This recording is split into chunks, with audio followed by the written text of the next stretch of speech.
Well, welcome everybody. I'm Mimi Gergis. I'm the host of Government Matters. It's a TV program that airs nightly on WJLA at 8 and 10:30 and Sunday mornings on ABC7 every Sunday morning. And if you don't watch TV, that's okay. You can catch me on YouTube. So I hope you'll tune in. It's all about the government and all about stuff that you guys are going to be very interested in. And if you'd like to find out more about how we can work together on government matters and how we interact with our industry partners, Jerry Foley's in the back, or you can talk to me afterwards. So welcome. What we're going to do is I'm going to introduce our great panelists here and go right into questions. We're going to have a nice discussion, and then we will be taking questions from the audience. We've got a mic right there, so once we open it up, feel free to come up and ask a question. Okay? So first up is Jim Balaki. He is the Acting Principal Deputy Assistant Secretary of the Navy for Energy, Installations, and Environment. He advises Navy and Marine Corps leaders on policies related to climate change, safety and occupational health, environmental protection, real estate, military construction, energy, facility, and there's more. Cyber systems, encroachment, and installation resiliency. He's a 28-year military veteran and served previously as the Deputy Assistant Secretary of the Navy for Installations, Energy, and Facilities. Jim, welcome. Vice Admiral Paul Thomas is the Deputy Commandant for Mission Support. Vice Admiral Thomas leads the 17,000-person organization that delivers the systems and people that enable the U.S. Coast Guard to efficiently and effectively perform its operational missions. He's responsible for all facets of support for the Coast Guard's diverse mission set through oversight of human capital, lifecycle engineering and logistics, acquisitions, information technology, and security. Admiral, welcome. And Tim Gallaudet is the CEO of Ocean STL Consulting, where he advises the nation's leading startups in the ocean, weather, climate, and environmental sector. He formerly served as the acting and deputy administrator of the National Oceanic and Atmospheric Administration, NOAA, acting undersecretary and assistant secretary of commerce, and oceanographer of the Navy. He's a retired Navy Rear Admiral, has a PhD in oceanography from Scripps Institute of Oceanography. Tim, welcome. And finally, Brian, retired U.S. Navy Captain Brian Conan, is Vice President of Ocean Mapping at Saildrone. He's a certified hydrographer, holds a BS in Geography, MS in Oceanography and Meteorology, and an MS in Hydrography. He's a chartered marine scientist and fellow of the Institute for Marine Engineering, Science, and Technology. Brian served for over 28 years as a Navy oceanographer and hydrographer and is passionate about mapping, exploring, and protecting our oceans. Brian, welcome to you. Jim, I'm going to start with you. Obviously, the Navy's installations are along the coast and are impacted by rising sea levels. Let's start with rising sea levels. What are you doing to make those installations more resilient? Sure. The Navy and the Marine Corps don't have the luxury of sort of moving away from the coast. It's a coastal force that depends on having immediate access to the sea to project its force to defend the nation. So we have to take a proactive stance with respect to dealing with sea level rise or any sort of climate impacts. And I would say, first of all, we don't necessarily have the luxury with $500 billion of already built infrastructure in the department to just raise it all at one time, right? That's not realistic.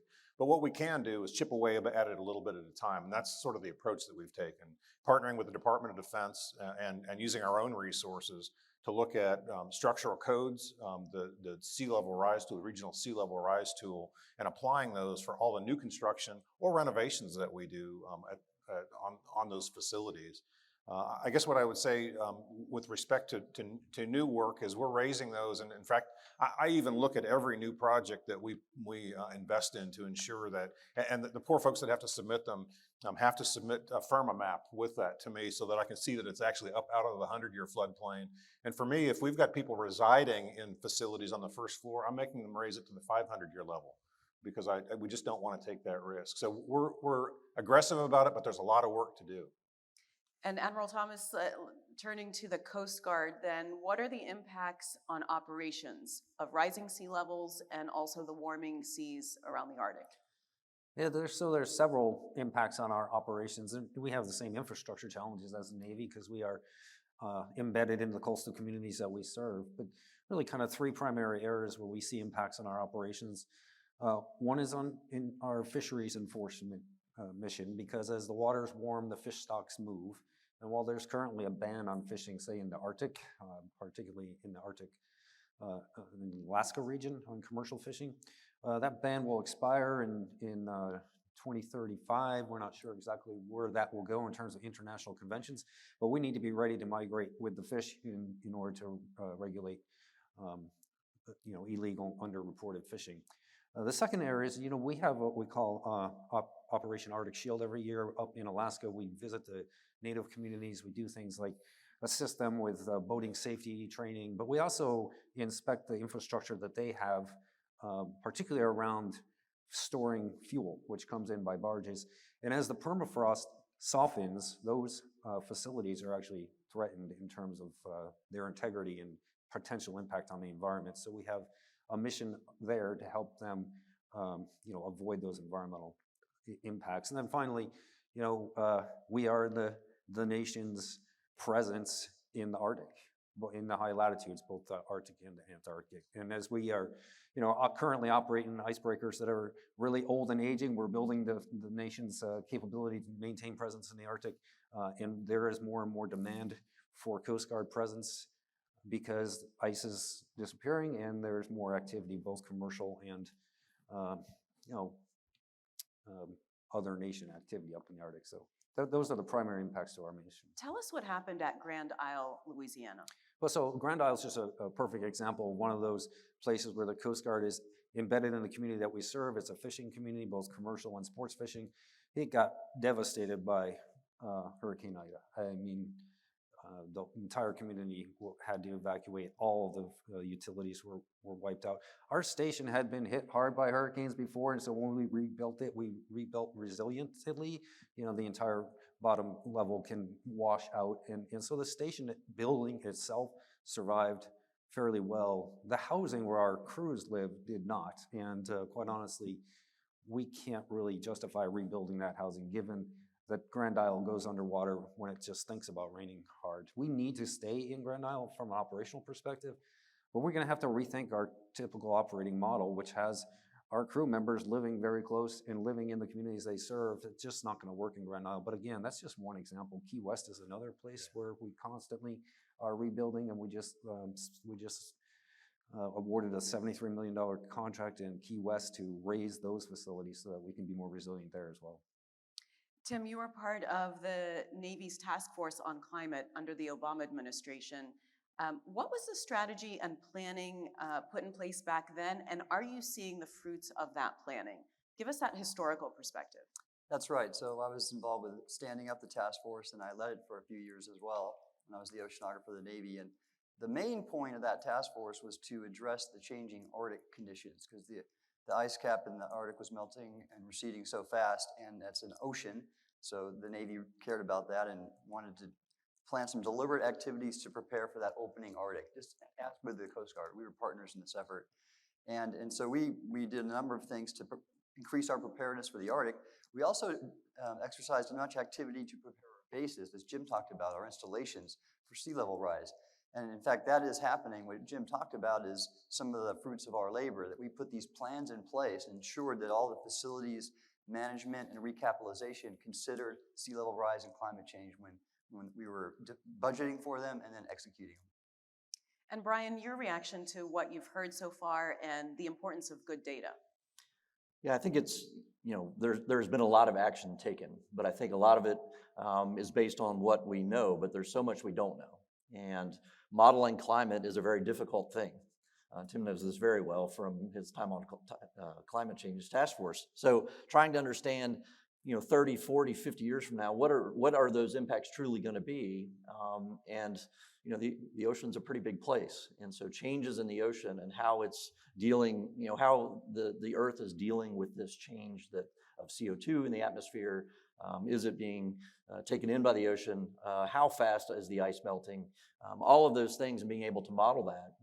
It's really difficult to do that when you aren't constantly measuring and collecting that information in those remote areas. And so the Center for Climate and Security in 2019 put out some recommendations on what we need to do. And part of that was we need to improve our forecasting. of both climate and the severe weather events that we're seeing now. So when you talk about the hurricanes, the intensity that are coming, understanding the added intensification, understanding the CO2 relationship between the ocean and the atmosphere, and trying to identify and actually collect that information over long enough periods that we can use that effectively in those climate models, and then be able to forecast even better, how much is that sea level going to rise? And do you need to go to the 500-year floodplain, or is that, won't say overkill, but or maybe it's not enough. Maybe it will be even higher than that. So I think there's still a lot to do in the research and scientific community.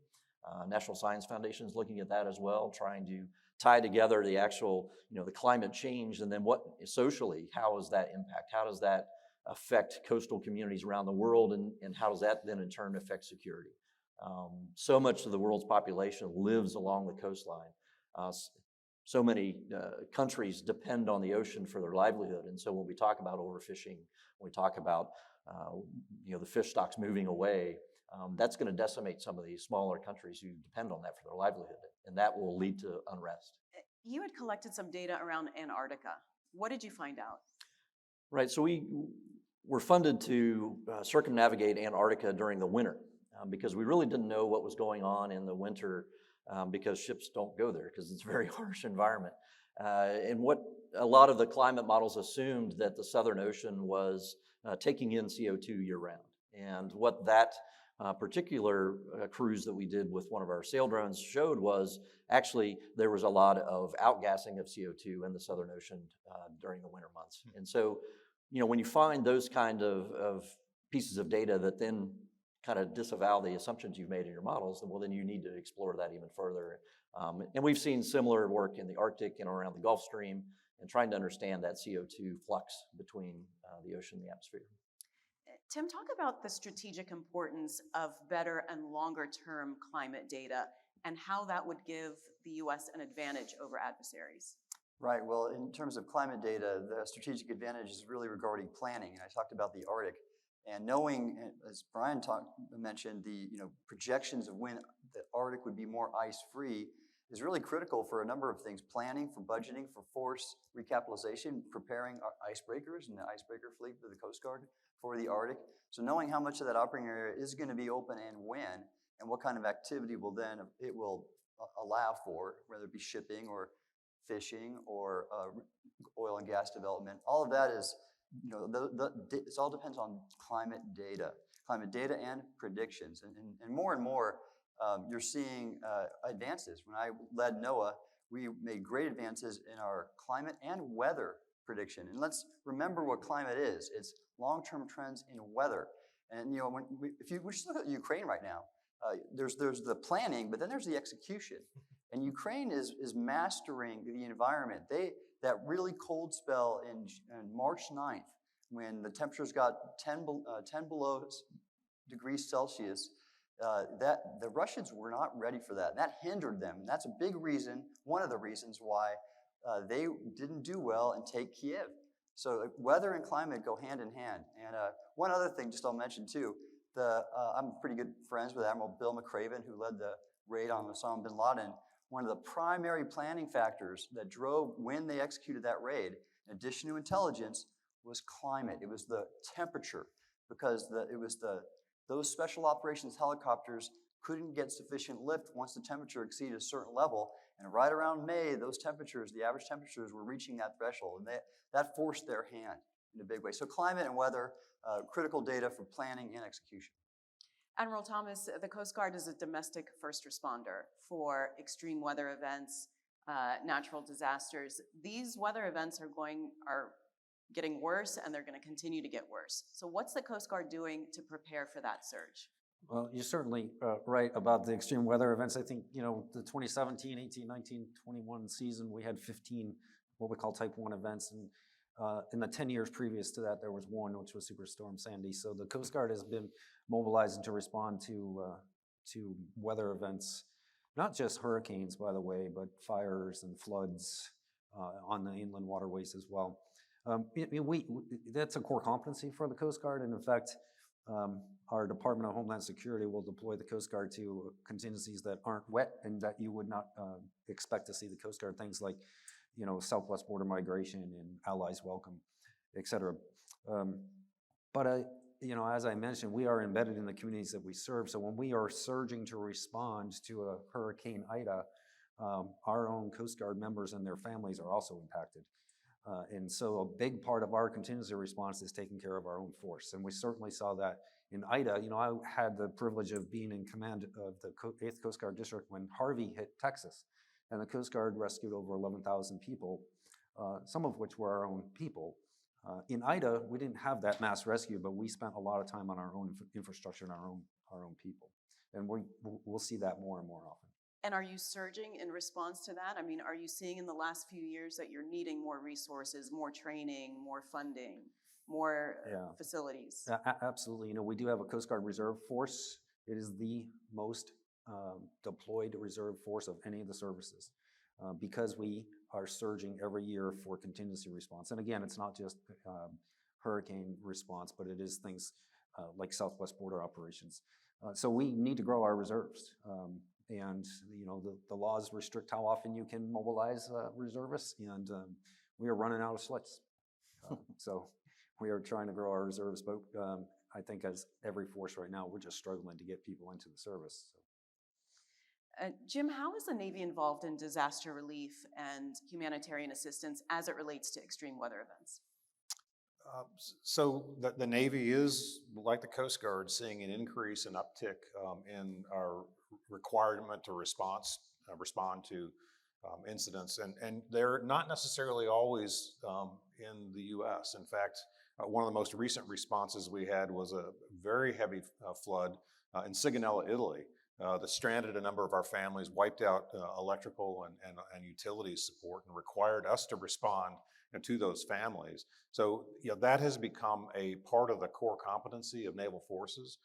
Many of you probably have been following the recent developments in Hawaii, where we had to do fuel recovery in a water supply system.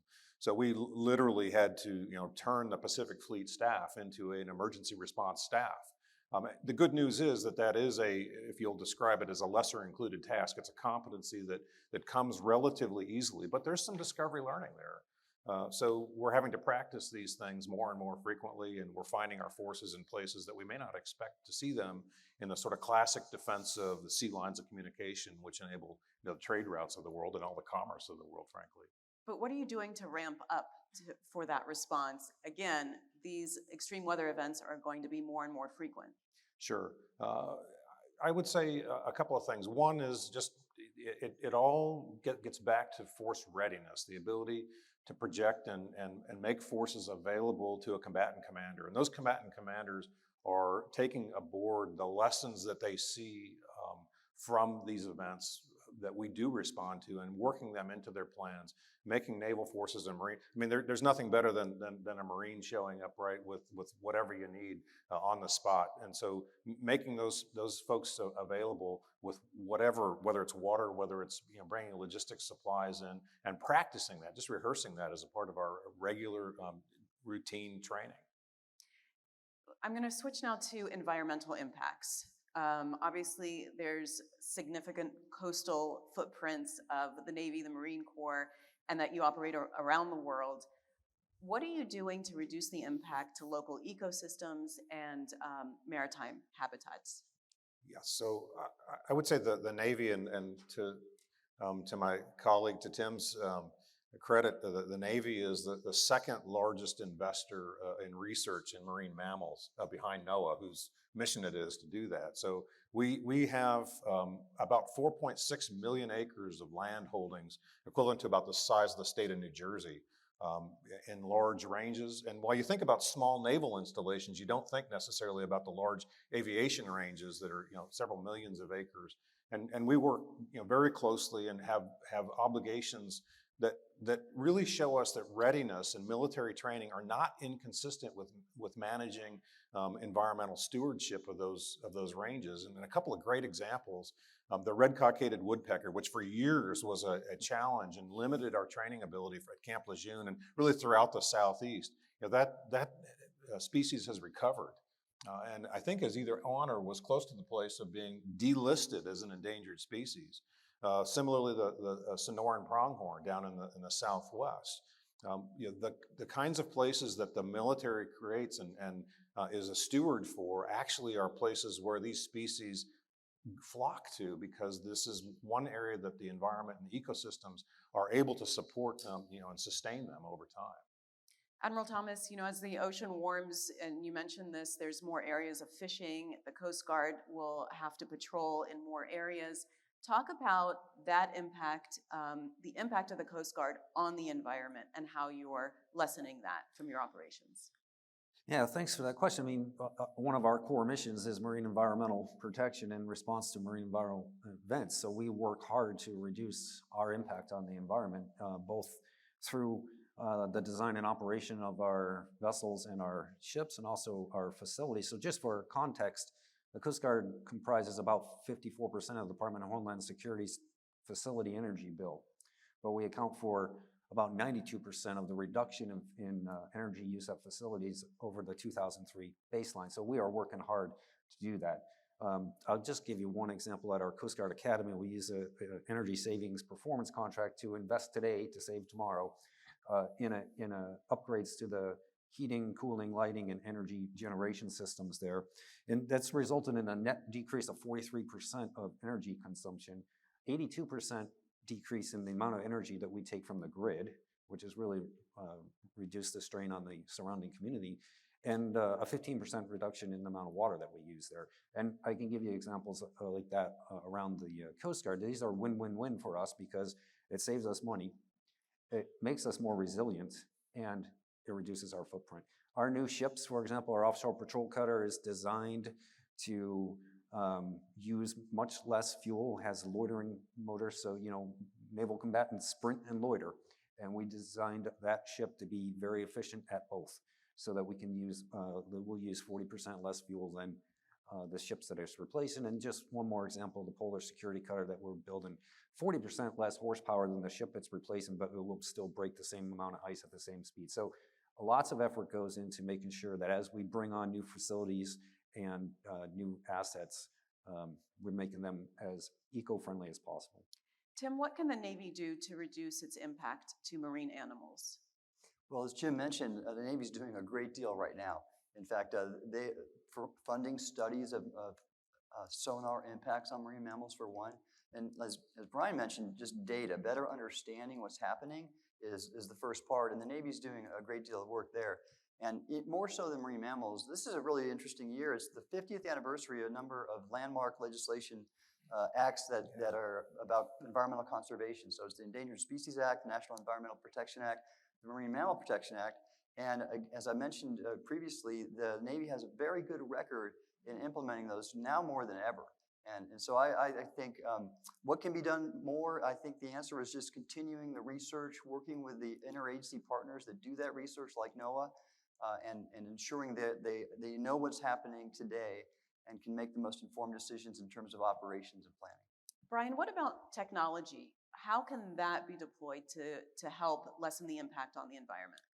Yeah, I think that's a great question. And as we start seeing long endurance, low impact platforms that can go out and put more eyes and ears on the ocean, I think that's going to assist both the Navy and the Coast Guard in expanding their ability to see what's out there, to hear what's out there. And frankly, I think with machine learning and AI systems at sea, we can probably do a better job than the person with binoculars who's trying to spot that whale spout. I tell everyone when I go whale watching, it always jumps behind me, so I never see it. But if we have systems that can have a 360-degree view, they're machine learning trained to look for it, coupled with passive acoustics that can listen for those marine mammals, that can go a long way for supporting ranges, sonar activities by the Navy, and then for the Coast Guard for their missions of, again, protecting our fishing areas and marine protected areas. Just having the ability to see what's going on and identify when illegal fishing is happening, or when there are drug traffickers that are rendezvousing, and being able to again put eyes and ears on the ocean. I think we're there. A little more investment, I think, with private industry to get more of those vehicles at sea is going to make a huge difference. and allow the ships to do the things that ships are really good at. Ships are expensive. People on board are expensive. So let's use them more in tactical fashion by tipping and queuing from unmanned systems that are out there performing that mission. Let's talk about clean energy. The Admiral started talking about fuel efficiency, but Jim, I want to ask, how does it serve the Navy operationally to move to clean energy? So there are a couple of pieces to this. First, you have to, at least in my mind, divide between sort of the operating force, which is the ships and aircraft and other tactical vehicles, and then the sort of installation operations, the consumer that the Admiral referred to. On the operational side, like many, we're working to hybridize and electrify as much as we can, because we recognize that is, in fact, for the Navy, 75% of our consumption of fossil fuels is in those fleets, in aircraft and ships. And so a couple of things that happen from doing that. One, we're able to extend the range and reach, like we spoke about, the loitering capability. But number two, then we're able to reduce the logistics footprint, which allows us to go farther and stay longer to protect the areas that we need to. I will say aircraft is going to be a harder problem, and so we're looking for all the help we can get on that. But on the installation side, then we're working just in a ton of different areas. We're working on battery, solar, wind, to pretty much all of the renewable capabilities that are out there to employ them. And obviously with renewables, there's a time shift issue, which is why this battery storage situation really helps us to be able to apply that. And just one really great example, I love Yuma Proving Grounds. We put in a microgrid with a backup system. And Yuma has the F-35 training for Marine Corps. And along with that are a number of simulators that pilots have to operate in. And when we get spikes in the electricity, any kind of perturbations in the voltage or the frequency that comes along with the electricity, it knocks those simulators offline. So I've got a crew, one or two pilots and maybe a weapons person in the cockpit, 45 minutes to reset that device. And we've got several of them. That's lost training time. That's lost readiness for those pilots and crews. So for us, this is real, and it's a readiness multiplier. What about alternate fuels? Are you looking at expanding nuclear power? You mentioned hybridization, using electrical power. Talk about that a little bit more. So there is let me first take the nuclear piece. There is a small industry out there that is working on micro nuclear reactors. These are basically self-contained devices that are sealed, but are able to generate between 25 and 200 megawatts of power. Those are really kind of ideal for installations, if you think about it, because that's kind of the sweet spot for where an installation operates at that power load range. Some challenges, and we're watching this. Eielson Air Force Base is on a pilot to put one of those in place. The industry's got to come through the Nuclear Regulatory Commission to get the approvals for that, but we are watching closely and think that will potentially provide, particularly in remote areas, a good opportunity. With respect to alternative fuels, and you may be looking at biofuels, what I would say is we're going to be a consumer of those things. We'll do some research to make sure that there's compatibility with other air forces and other naval forces. But for the most part, that research we're going to look to others to do.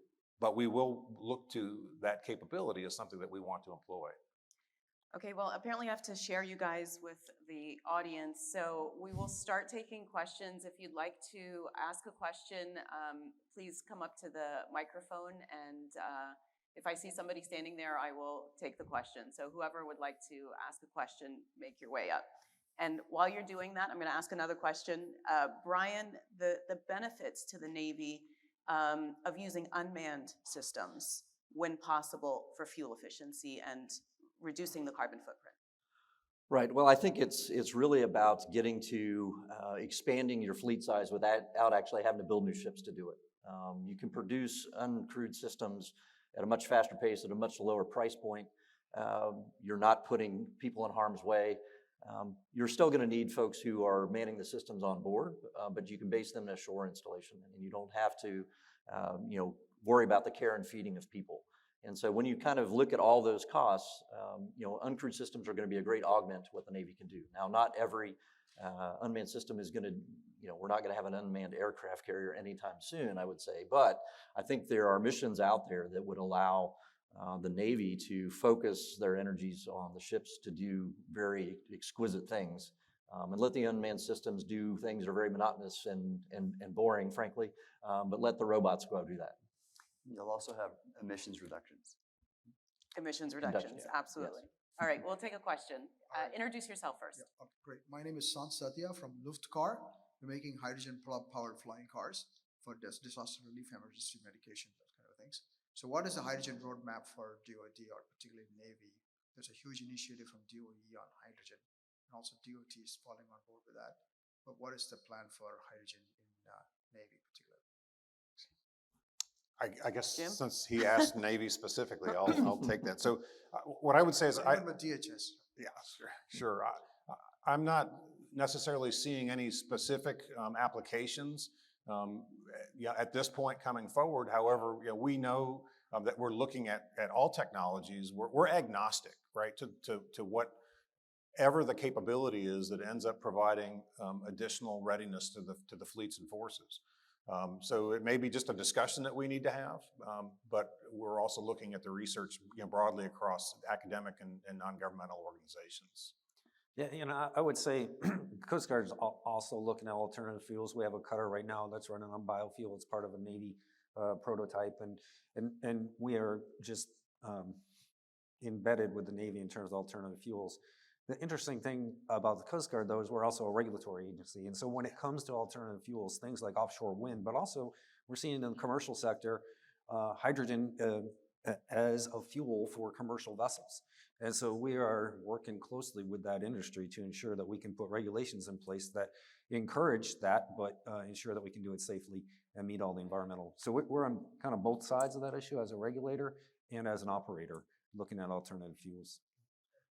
And just, one thing we have from, I think, as a maritime industry, when you look at hydrogen fuel, the ability to refuel your hydrogen, is fairly limiting. And so for Navy or Coast Guard, some of the remote places that we go, there's a lot of diesel available. There's not necessarily some of the alternative fuels available now. So we're going to have to watch that industry as well to see, how we're going to be able to replenish when we need to. And the cost. Right. Just the availability is one issue, but the cost and energy density is obviously another concern. Okay, next question. Hello, my name is Michael Hurd-Snow. I'm with the U.S. Committee on Marine Transportation System. So my question was about resiliency of installations. With either the Coast Guard or the Navy, I'm interested in what conversations and work you're having with the communities that those installations are embedded within, particularly when those communities might not be as on board with resiliency as the Navy is. For instance, I'm thinking about with the Norfolk 50-year plan that doesn't really take into account significant sea level rise, and either how those partnerships are going or when there's disconnect in those relationships. Thanks. Do you want to take that first? Well, first, thanks for what you do with the CMTS. I know that's an important group, but so that's a great question. We have Coast Guard facilities, again, in really remote communities that we serve that are the only thing that survive in storms. And then if they therefore become a rallying point for the community in small places in Southeast Louisiana, for example. We also have Coast Guard facilities in places like Charleston, which is threatened by rising sea level. Our families and our ability to access our facilities will be impacted if the city of Charleston itself doesn't take some actions. And so obviously we do partner with them to try to understand their plans and to ensure that we can have access to our facilities through their streets as we need to continue our operations. So it's a great point. I don't think those conversations are as mature as they need to be because I think the military in general is probably further out with regard to recognizing the threats of climate change and sea level rise in particular. But we got to start those conversations with the communities. Yeah, so you specifically mentioned Norfolk, and that obviously is one that seems to be a poster child for community and naval integration. obviously, as the Admiral said, there's more work to do. There is good work going on. I think Old Dominion University, the city of Norfolk, the Tidewater area generally are integrated. Could they be better integrated? Yeah, absolutely. But as we go forward, we're looking to deploy the plans of the communities together with the plans of the installations to ensure that, if the installation's running but I can't get to it, the roadway's flooded, which is the typical example there, that's a problem. So we got to fix that. The Congress has given us some great tools to encourage us to do that. Several years ago, they made an authority available called the Defense Community Infrastructure Program. We call it DCIP for short. That was unfunded for a couple of years, but 2 years ago, we received $50 million, and I think last year, $60 million. It looks like the request is going to be even greater for 23. What that allows the communities to do is working with installations, identify those resilience projects, receive a grant from DoD to actually put those things in place. And it requires an endorsement from the installation commander. So it forces that discussion, right? And frankly, part of the grading criteria, so I have staff that help grade those, part of the grading criteria is how strong was that endorsement from the installation commander? Just because the community has a good idea, and there are many good ideas out there, doesn't mean that it's going to necessarily be resilient for the community and the base. So that's one good tool, and we're leveraging that with good effect across the portfolio. And there's another aspect here, and by the way, I was the chair of the coordinating board for the CMTS, so thank you for serving on that fine body. But there's a leadership component here in this administration and the Navy. When I was working the Navy's Task Force Climate Change, one of our stated objectives was to show leadership in this area and bring the communities along, and that takes engagement and education and outreach. Tim, something that we haven't talked about is the climate's impact on supply chains, on logistics, on access to fuel. What are your thoughts on that? Well, yes, Mimi, thank you. You're seeing large impacts in a number of ways. And one, again, I'll go back to weather.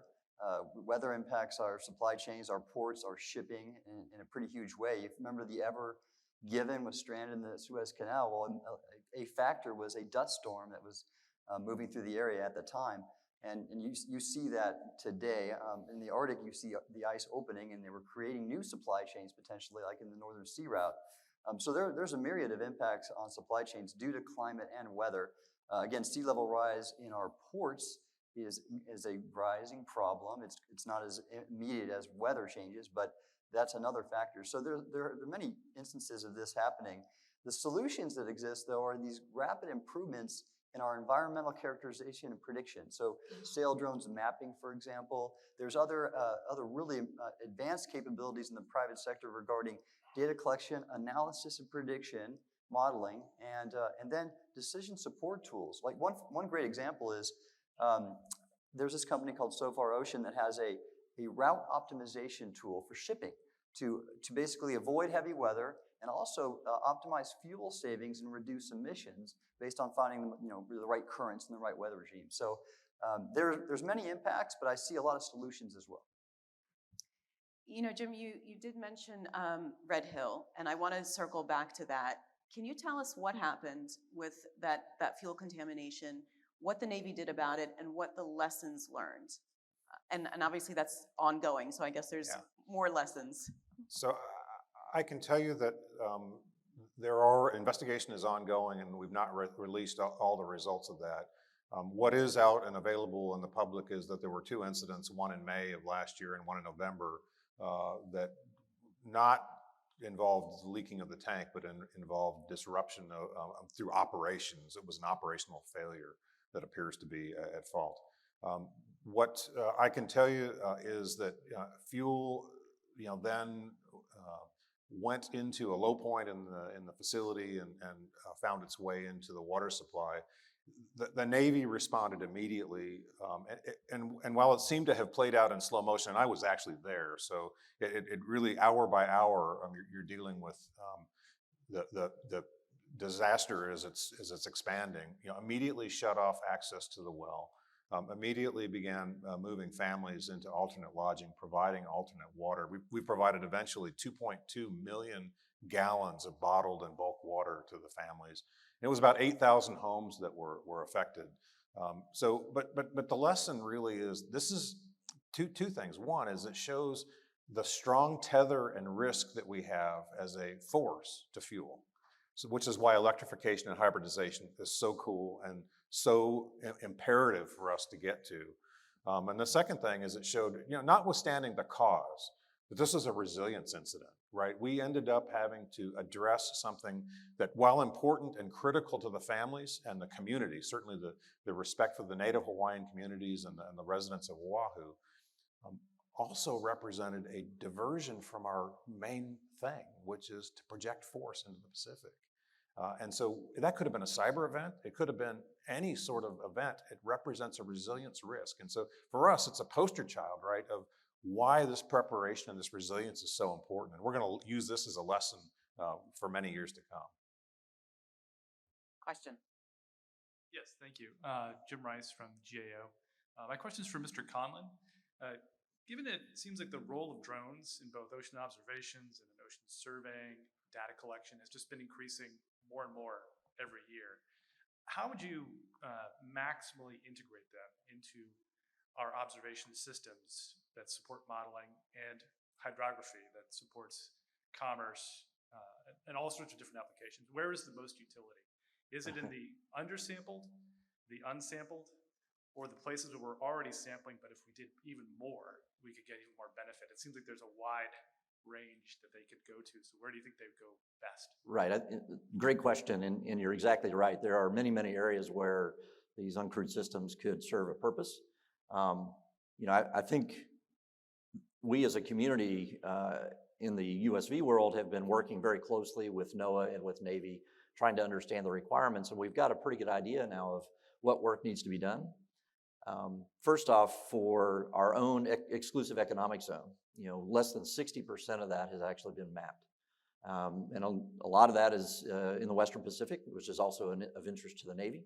But when you think about our territories out there and the 200 nautical mile radius around that, it's a lot of ocean to cover. And it's really expensive and hard to send a manned ship out to do those surveys. When you look at the Gulf of Mexico and the Eastern Gulf, the shelf off of Florida, it's very shallow. It takes an extremely long time to survey that from a mapping perspective. But it's very important for fisheries and other critical resource type work. So I think I think we need to address all of that broad range that you talked about, but work with our stakeholders and understand, what systems do we need to provide from industry that are going to solve the immediate problems, or are they going to use the assets they already have to solve those immediate, hard, close to shore, port and harbor type problems, and allow the uncrewed systems to go out and do that deep water or the long endurance mapping and data collection. Persistence is really key. If you have to, keep running an unmanned system in and out of ports to refuel, that still takes people, right? So you really saved the manpower piece. Yes, you've done some safety there, but you really want to be able to get these systems, and we're all working on that. We're all getting very long endurance from our vehicles to allow us to do that. I think for me as the mapping guy, right? I think the USEZ and even the Great Lakes, only 15% of the Great Lakes has been mapped. And how is that even possible that our greatest freshwater source hasn't? We don't know what's down there. That's where we need to focus. But unfortunately, I think what we're seeing is a lot of strategies, NOMEC strategy, or National Ocean Mapping Exploration Characterization Strategy is a great strategy. Now we need to implement it. And that means they need funding to implement it. We can't just continue to replace a survey ship with another survey ship and expect to get more results. We've got to have these funding avenues to allow these systems to be brought to bear. Next question. Thank you. My name is Chris Henderson. I'm with the Canadian Coast Guard.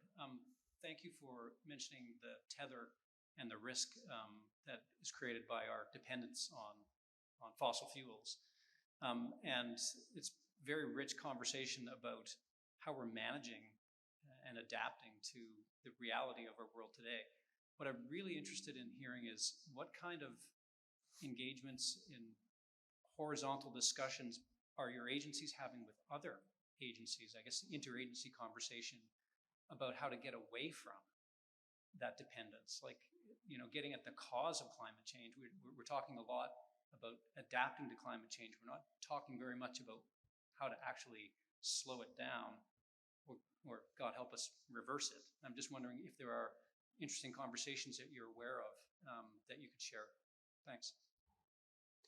Well, I'll share with you. I mean, again, as a regulator, the Coast Guard is very active internationally at the International Maritime Organization, for example, working with the shipping industry on how to get to zero carbon footprint. And we're working across the interagency here in the States as well, with State Department, EPA, all those, in terms of what those international conventions should look like and how we will help that industry get there. I think it's a different conversation, though, when it's focused on how we operate. So how we regulate is, we're clear, we know where we need to go. How we operate, we're still struggling to make sure we can get the right density out of alternative fuel so we can operate in the areas and with the duration that we need to. And as you said, aviation is going to be tricky. Yeah, I will say that we are having robust and numerous conversations across the federal agencies. We're certainly looking to the universities and academic institutions as well. We've got a number of strong relationships there.